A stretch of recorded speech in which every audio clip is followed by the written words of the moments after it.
Manipur University ki convocation kumja lising ani tara mari da pangthok kharaba matung hojik phawba pangthok triba karigino UN Bureau hojik makhata pau pijari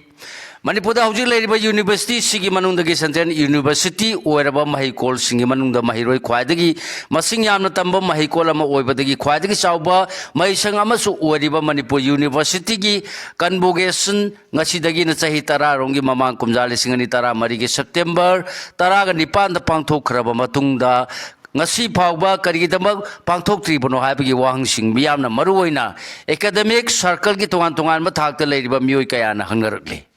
Miyamna wahang ase hanar patagi pausi esina mai kolasi convocation ki khungul liru bada September taraga nipan lisingani tara mari da pangthoki ba convocation aduna mai kolasi ki tara mari rak suba convocation oiram ki convocation adu nuga kharab leba sigi president oiram Pranab Kumar Mukherjee na saruk yaduna pangthoki bani convocation na si mahana saruk yaduna kumjali singani tara mari da pangthok khrabasu mai kolasi gi di pangthok bam thokpa convocation singi manung da kumjali singani tara ni thoi pawbagi oina chai ani chontharaga hairiba chai asi da pangthokpa oiram ki adubu June 5 marifu da State University ama oina Manipur University 1 marifu gi makha da lingkhalam laba matung October 10 Mangagi Saisi Maktada Parliament passed over Manipur University Act, listening Mangagi Matungina Central University, own Krabamai Kolasina Masigi Pangtopam Togliba, Convocation Singbo, Nasi Pauba, Pangtopangam Dana Kumjali Singani Tara Marida Pangtokiba Sina, Aroiba Convocation, Oduna Leramba Tingnabani Hari. Piyam Singasigi Matanga, Pausia Sinamai Kolasigi faculty members in Orambakar, the Hangbada Makoina Haikibada, Ajay Kuma Balana Manipuriano Governor or Puga Ikan Canada, Mai Kolasigi convocation, Pantona Bitarang Tokibani. Adubo honorary, doctoral Drigi. Pina of Masang Naiva Mio Karakangat Pada, Stirasiki Marueva, political leader Amagi Maming. Panaru bada tongan ba sakal khardagi yaninda ba phondok na rakhibaga loina na governor na su ayaba piraktabadagi pangthok khidabani atopa marama mana me ahum lisingani kun ga humdoi dagi harole beirang asina maram moriduna phurup amagi miyosingna laktuna saruk yabada khudongcha daba kaya mayu nagada ba adu gisu yenglaga ngasi phawwa pangthok tana lerakpani harki Tangai Padana Mai Kolasigi Mai Kadagi Makok Tumba authority na visitor Amasung Chancellor the Pangthok Lagani Haibagi Wapam Kangalama Matunda Amu Pangthok Paya Haina Pongdorki. MUG convocation Asia Sukuina Lisang Sina Pangthok Tabana Mai Kolasina Lantokadaba Doctorate Drigi Yauna Mai Kolasida Hang Liba Department Singi examination Sing the Makok Matang Tuna Piga the gold medal Singna Napigani gold medal sing Yauna Temana sing the Haju Pauba, Pitoktan and Namsinduna Tamlakpra, Haina Hanglubada,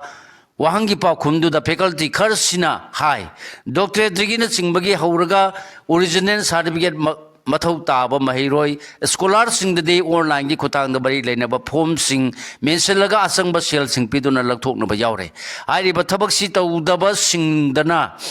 provisional Oiba documents sing the Adumak. Piba Tenere Harki. Man Makata Haki with the University Astigi Pangtokani High Pangtokani Napigani University Asi Amagi Convocation Hibasigi Sahi Asuk Leraga Pangtokani Hibalete. Convocation City University Astigi Say Kudingi Pangtokadabani. Academic calendar year Amada Mai Parliament Mairo Sing Yauna Research Spoiler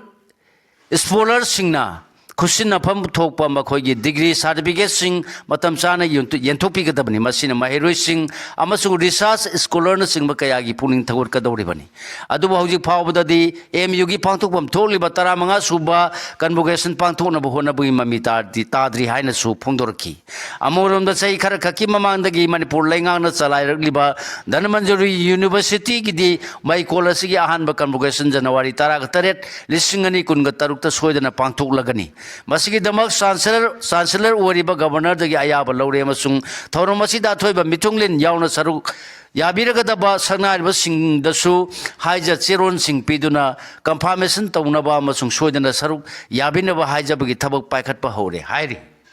Sangai Festival, Narang Tareni Sanmanumit Pawada, foreigner the Sunatagi Ani Kaktana Yanglanki.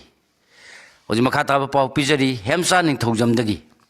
Kokomi miyamgi lupsing maru oina IDP singna makoyu masagi mayumda hanjaralo matungda pangthok piu haijabada tabida duna laingang na tha sigi kunga mathoi horduna pangthorgliba Manipur Sangai Festival singani kunga mangagi ngasi tare ni chanba numite festival asigi men benu ama wariba hapta kangje bungda oihoriba mi itak tak tuna khunta lan sibagi phibam dadi karisu ahongba lehodri ngasi numoinda angwairam pung mangaga makai tarak pawbada sumnatagi ticket counter dagi men benu asida sangduna yengnabgidamak sumnatagi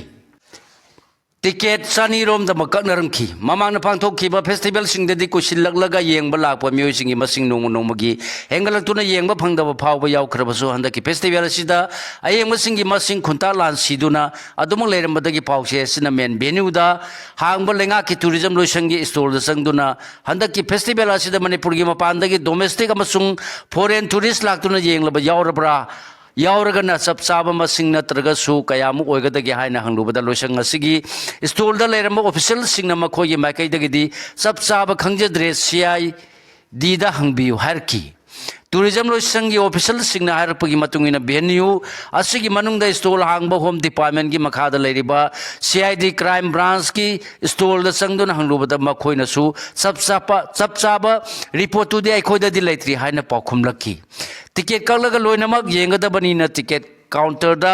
hangbina ba hena khangani harpadagi pause sina men venue asigi mapanda thorlaga others hospital ga mayukna bada hangliba festival asigi ticket counter da sangdun hanglubada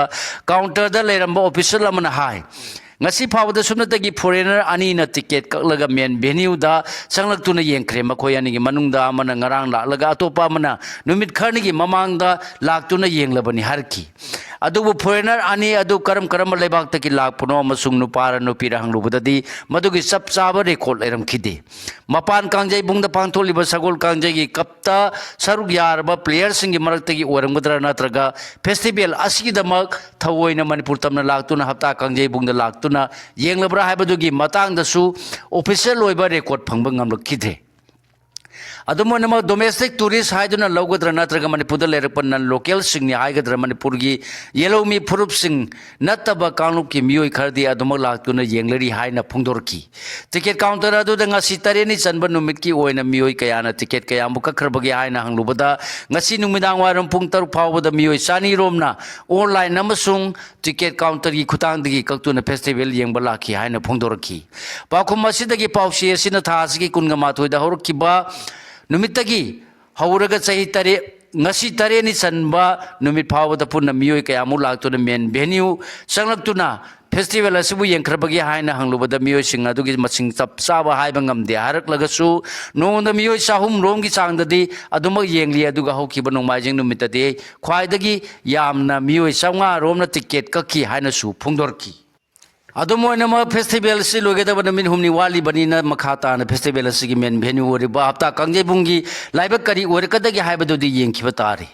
amaromda festival asigi manung sanna baiga chandra open air theater board manipur state film development society gi auditorium amasung lila sanglen dani mangjona na lekhibagi matungina yengbina masing tarak labasu cultural program sing khangalaba film sing amasung sumang kumaina singmadi pangthok taba yadaba dona pangthokna hauki hairi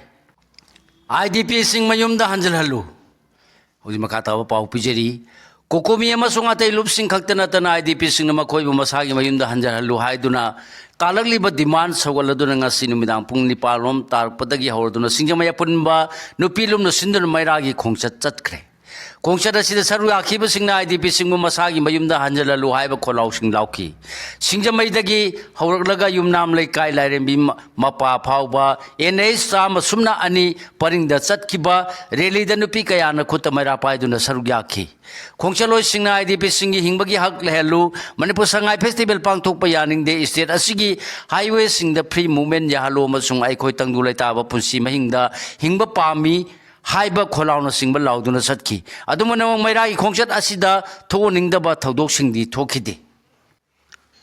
one north east ki pandam di yellow khonjel sing hawanabani kanamatagi mayukta natti sangma huji makhata ba pau pijari नुमित खरनेगी ममांग लेबासिगी अवांग नोंगपो state लेरिबा political party सिंगबो अमतो ओइना पुसिनदुना रीजन असिगी ओइबा अपुनबा युमफम अमा थोंदुना पुना चमिनगनी हाबगी पांदमदा दिल्ली दा पांगथोकिबा मिफमदा मांगिन थाबा आरांगफम ओइखिबा नेशनल पीपल्स पार्टी की नेशनल प्रेसिडेंट ओरिबा मेघालय की चीफ मिनिस्टर कोनराग के संगमाना वा नॉर्थ ईस्ट हाइबसिगी पांदमदे येलो फुरुक की मियुसिंगी खोंजेल हेना होनबनी अमसुंग थवंग असि कनामतगी मायोक्ता नति हाइना फोंदोक्रे दिल्ली दा पांगथोकिबा मिफम अदुगी मखा तारकपदा ngasi अगरतलागी स्वामी विवेकानंद मैदान दा पांगथोकपा वा नॉर्थ ईस्ट हाइबा पांदमगी मखादा तिनखिबा मियामगी थौरमदा सरु याखिबा कोनराग के संगमान वाफम असि फोंदोकपगा लोइना माहाना थौरम असिबु कवरेज तौरखिबा पाउमिसिंगदा हाय वा नॉर्थ ईस्ट हाइबा वाखलोन असि लनाय मियोय नत्रगा कांगलुप अमगी मायोक्ता नते वाखलोन असिदी रिजन असिदा लेरिबा येलो प्रूफ सिंगी मियोयसिंग अमत ओइना पुसिंदुना हेना खोंजेल हौहनबा मथौ ताबदगी थोरकपनी रीजन असिदा लेरिबा येलोमी सिंगना मखोय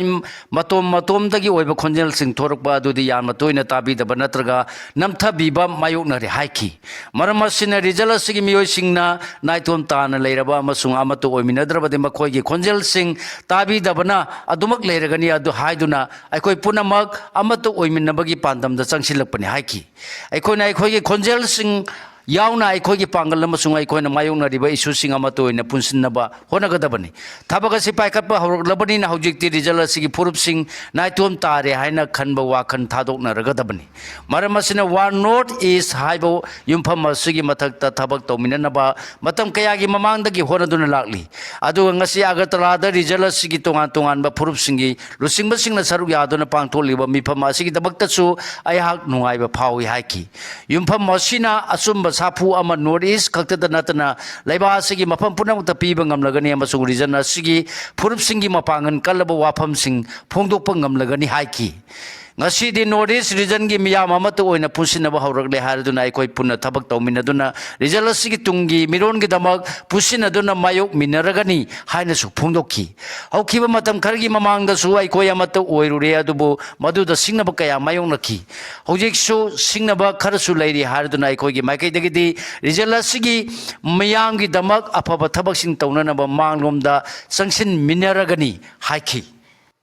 नाम सिरमले ngarang nung pung tare ka mir ni phumangarom tarak pada na mol ps na koliba malom makha kenil da na ma siduna leram le hari lekhidraba sigi maming wai khum ranjit kuntra apupa w kul kawi lairenjam sabal maning lekai dagi ni haiba khangba ngamkre thodo sigi mata na police na case ma lakholaga lekhidraba gi hakchang ase rims ki burial sangda post mortem examination tawro matung da imung miyo sing da sinakre hari adungna ma mak मतौ करमना सिबनो हाइबा चप चाबा खंबा ngamkhidri mahak mayum makai pandona macha nupi ama leirabani hairi Assam Assembly na nupi lonba thingbagi bill pass tokre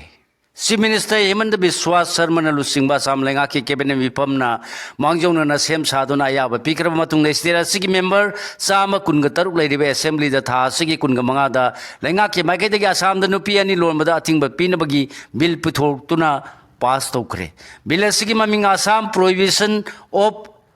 polygamy bill lisingani kunga manga kawi bill asigi pandamdi nupa amana mahaki hanagi yumban minarakpa nupi adu lona yaba mawongda dissolve tawdana ani suba lohomagi thabak sa thaba yaro habasini bill asi Assam Assembly na pass tawkibaga lona na masibu ek onduna chana hanaba president Draupadi Murmuna sum mahak masabu nupi oibani na bill asigi ayaba soidana pirakani thajai haina Chief Minister Himani Biswa Sharma na phongdokre bill asi nupi singbu protection pina na bani amasung nupi loan bana victim ohelaba singda tengbang pina na bani haina su phongdoki loina na karigumba mahana mathang sahida pangtuka doriba Assam gi mikhal matung da su pharmacy puraklabadi Assam da uniform civil code chana hanaba bill soidana puthokani haina su mahana phongdokre